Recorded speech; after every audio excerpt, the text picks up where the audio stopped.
Patreon people, it is I once again, Professor Mop Top, here for your weekly Mop Top update. As always, thank you a million, trillion, billion times over for being part of the Professor Mop Top process. This week in your mail, you are going to get 4 hunks of audio, all from the Rubber Soul sessions. There's just so much interesting stuff in Rubber Soul. If you pay close attention to the dates, it's amazing just how quickly they worked and how good the results are. The first song you're going to hear about is Paul McCartney's song called You Won't See Me, which was written by Paul after he and Jane Asher, who was his girlfriend at the time, had a little bit of a tiff. You see, Jane was she was a very ambitious actress, and she didn't have a lot of time to just sit around and be Paul's girlfriend. Paul was a little bit old-fashioned in some senses, and he kind of expected her to just hang around and be Paul's girlfriend. They had a little argument over this, and Paul took his negative feelings and he wrote a song about it.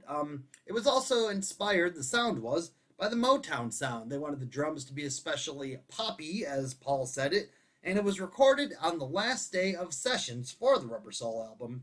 On it, Ringo adds a second hi-hat. If you listen closely and think about the way Ringo would be holding the drums, he wouldn't be able to play this all in one normal session. He would have to have an extra arm. Listen closely to it. It's also 3 minutes and 22 seconds, which is unusually long for a song from that era. But then again, the Beatles kind of made their own rules. The second of the 4 songs that you're going to hear about is Nowhere Man. It's a John Lennon song, which is aimless and unhappy. There's an a cappella part at the beginning, which was a new element that the Beatles added to their songs, with them singing without music in the background. One night, John was having trouble sleeping, and he was thinking and drifting and thinking about being nowhere. So he got up and he wrote a song called Nowhere Man. He sent it to Paul McCartney.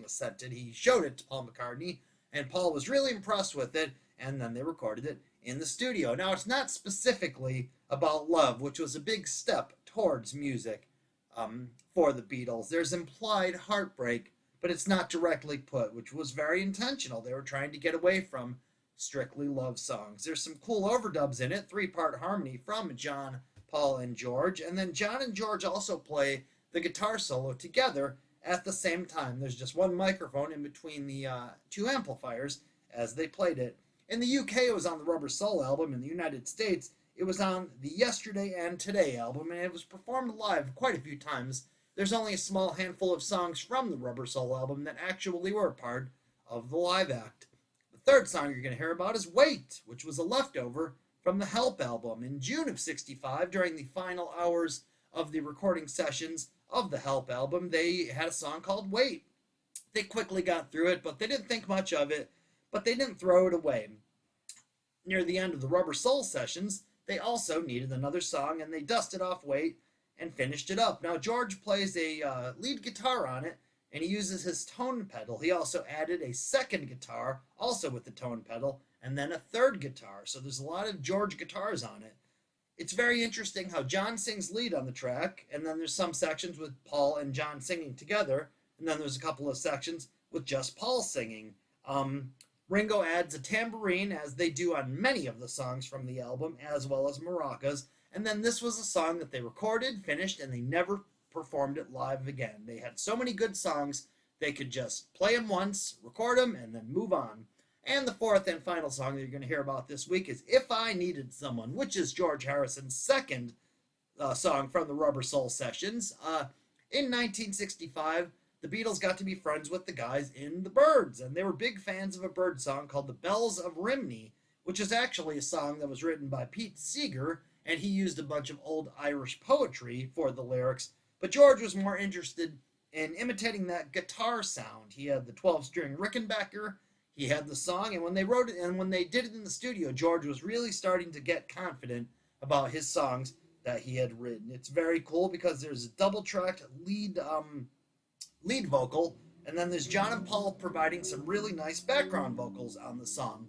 George's individual personality was starting to come out too, as in If I Needed Someone. It's a new way of saying, it's a new way of telling a love story. It's not I love you, it's not I don't love you, it's if I loved you. It's very interesting by George. Another really interesting final fact I'm going to share with you for the week before I say goodbye and thank you a million times more as if this is the only Harrison composition that was performed live by the Beatles. Take note of that, put it in your mental head in case at any point it comes up in trivia. Thank you a million times as always.